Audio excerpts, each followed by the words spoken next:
बिस्मिल्लाहिर्रहमानिर्रहीम। सूरह बकरा की आयत नंबर 125,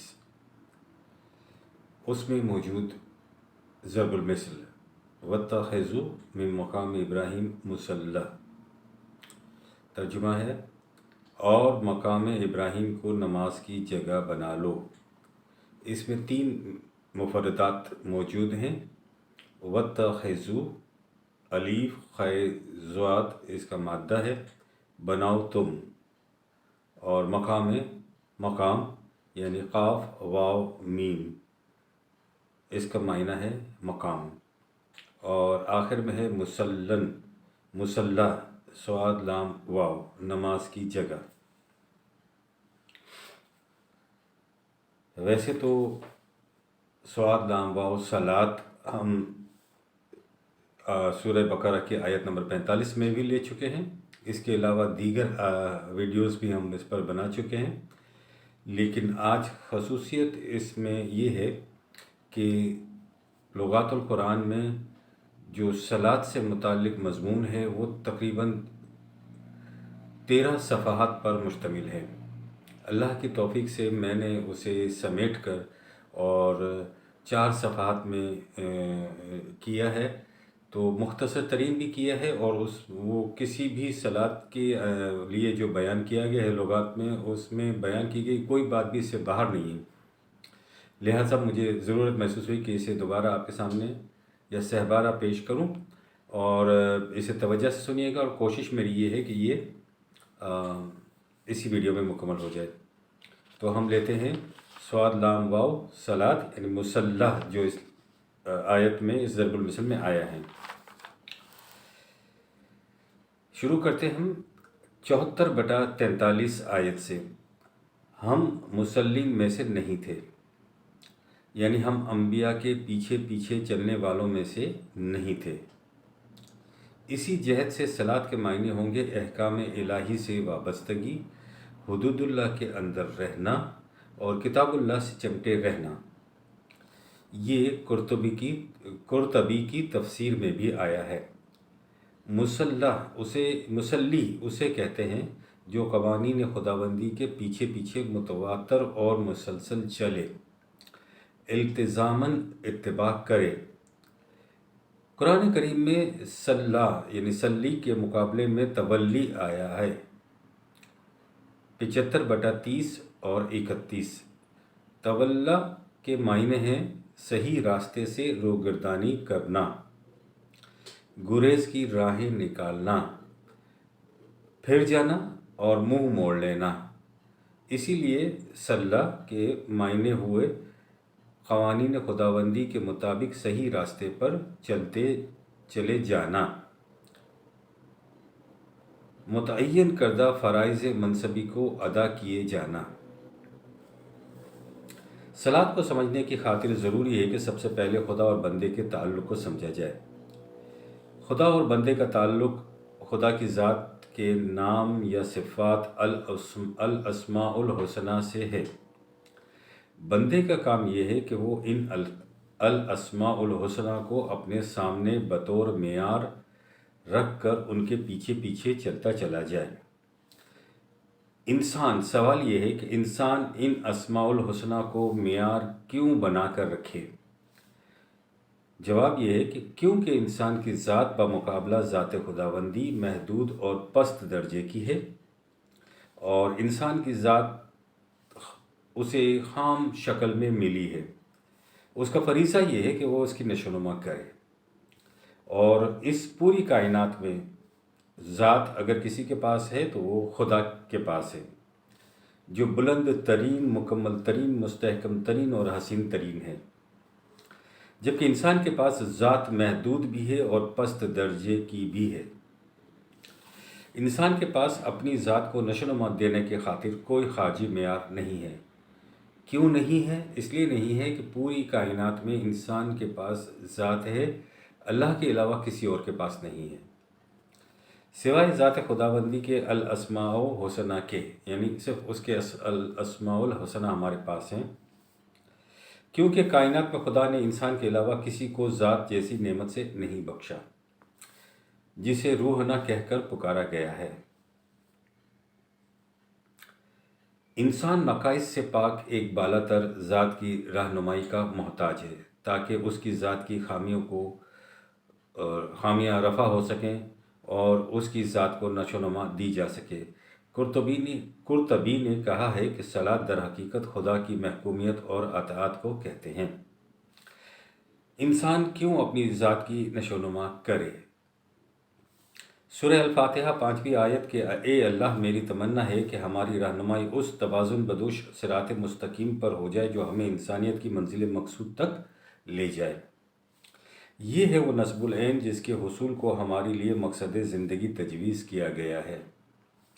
जो भी ज़ात है उसके लिए लाजिम है कि वह सिरात मुस्तकीम पर हो। 11/56 में है, मेरा रब सिरात मुस्तकीम पर है, यानी जिस सिरात मुस्तकीम पर चलने के लिए मोमिनीन से कहा जा रहा है, ये जिस फरीसे को इसका मकसद ज़िंदगी तजवीज़ किया गया है, वो वही रास्ता ही तो है जिस पर खुदा कायनात को चला रहा है और पूरी कायनात इसी सिरात मुस्तकीम पर चल रही है। मोमिनीन की आरज़ू 1/5, जैसा कि हमने पढ़ा, मोमिनीन का मकसद ज़िंदगी सिर्फ सिरात मुस्तकीम पर चलना लाजिम क्यों करार दिया गया है? कायनात का यही प्रोग्राम आलम अमर में मशीयत खुदावंदी बना। 24/41, क्या तूने इस बात पर गौर नहीं किया कि अल्लाह वो है कि उसकी तस्बीह करते हैं जो कोई आसमानों और ज़मीन में हैं, और पर फैलाए हुए परिंद भी, हर एक अपनी अपनी सलात और तस्बीह को जानता है, फिर इंसान क्यों नहीं? कायनात की हर शे अपनी फितरी जबल्लत की रूह से अपने फ़राइज़ मनसबी से वाकिफ़ है। फ़राइज़ मनसबी से मुराद क्या है? फ़राइज़ मनसबी से मुराद ये है कि उसके फ़राइज़ क्या हैं, इंसान के फ़राइज़ क्या हैं, इंसान की ज़िम्मेदारियाँ क्या हैं, उसे किस रास्ते पर चलना है, उसे किस मंजिल तक पहुँचना है, उसकी जद्दोजहद के दवायर कौन से हैं।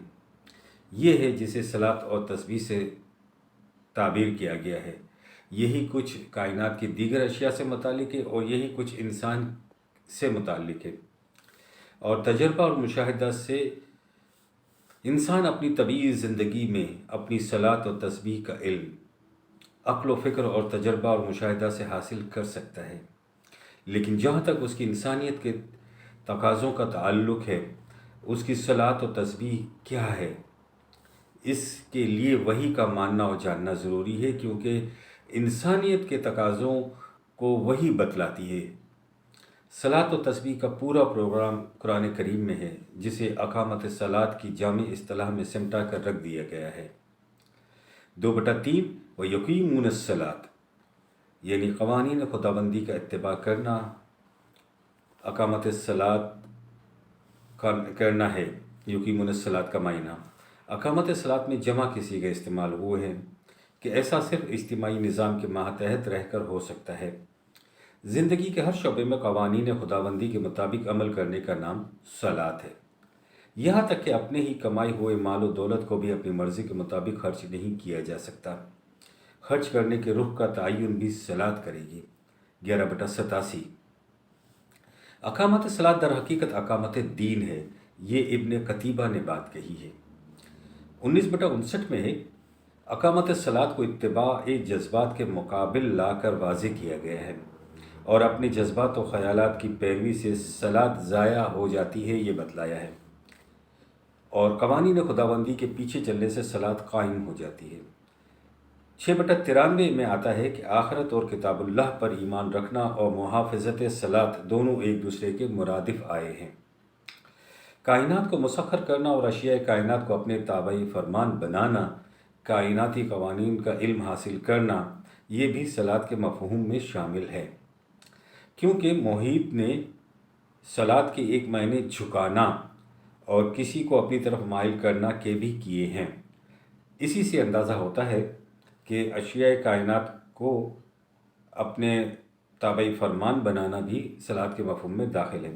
ताज ने असलात के एक मायने ताज़ीम के भी किए हैं, यानी इंसान की ज़िंदगी का एक मकसद ये भी है कि वह रब्बुल आलमीन की अज़मत को साबित करे اور اللہ کی عظمت کا ثبوت اقامت صلاۃ اور ایتائے زکوٰۃ کے باہمی تعلق میں پوشیدہ ہے۔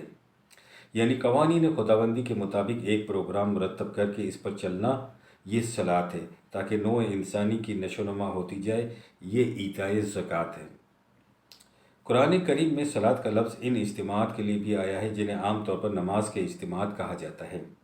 ان آیات میں صلاۃ کا لفظ ایک خاص قسم کے عمل کے لیے استعمال کیا گیا ہے جسے نماز کہتے ہیں۔ 5/58، 2/239، 4/101، 4/102، 4/43، 5/6 اور 62/9، 10 اور 11، یہ ان نماز کے لیے اس میں وضاحت موجود ہے۔ قرآن کریم میں اوقات کا ذکر خصوصیت کے ساتھ لفظ صلاۃ کے ساتھ کیا گیا ہے۔ اوقات کے مختلف منازل کی طرف اشارہ کرنے سے مقصود صرف یہ ہے کہ تاکہ توہم پرستیوں کی تردید ہو جائے۔ جب انسان عہد طفولیت میں تھا تو سعد و نسق کے افسانے بھی تھے۔ انسان نے اس طرح کے تصورات قائم کیے ہوئے تھے کہ زوال کے وقت فلاں کام نہیں کرنا چاہیے۔ 17/78 78 میں ہے کہ تم دلوک الشمس سے رات کی تاریکی میں اقامت صلاۃ کر سکتے ہو، اور صبح کے وقت کا قرآن کے سلسلے میں جو ذکر ہے اس میں بھی صبح سے شام تک کا وقت آ جاتا ہے۔ 11/114 میں دن کے دونوں اطراف اور رات کے حصوں میں اقامت صلاۃ کرو۔